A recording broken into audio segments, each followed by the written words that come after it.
يبدو من الوهلة الأولى أن الموضوع تافه أو مضحك، ولكنه أهم وأكبر من ذلك بكثير.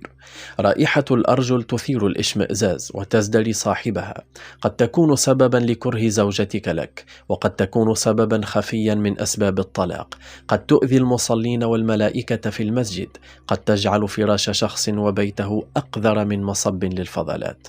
رائحة الأرجل ككل ظاهرة على وجه الأرض لها أسباب، وإن تفادى الشخص مسبباتها فاز بعدم السقوط في هذا المأزق. بداية، هنالك رائحة للرجل بسيطة وتزول بعد أول غسيل، وهي رائحة عارضة.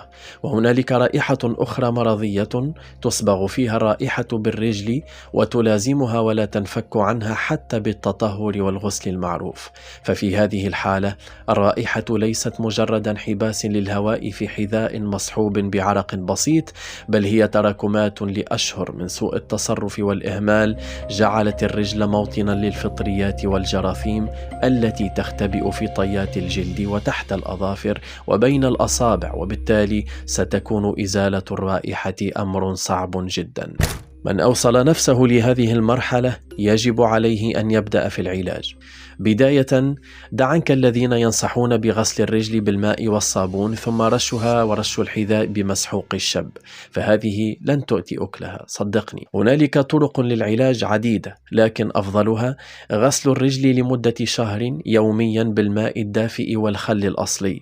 وإن كنت في فصل الصيف فاغتنم أسبوعا من حياتك واسبح في شاطئ البحر يوميا لمدة ساعتين على الأقل، 7 أيام بدون انقطاع.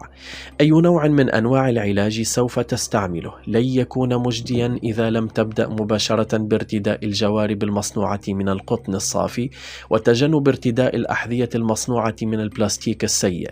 ليس معنى هذا ارتداء الأحذية الأصلية الباهظة الثمن، لكن في الأحذية المقلدة درجات، ويمكن ارتداء المستعمل منها. كما يقول المثل التونسي: في الهم عندك ما تختار. يجب خلع الحذاء وتجفيفه إذا كان مبللا. إن لم تكن من المصلين فعليك بالصلاة، وإن لم تحصل الهداية بعد فحاول تهوئة رجليك على الأقل 2 مرات قبل العودة للمنزل، لكي تقلل نسبة انحباس الهواء في حذائك لساعات طويلة أثناء العمل.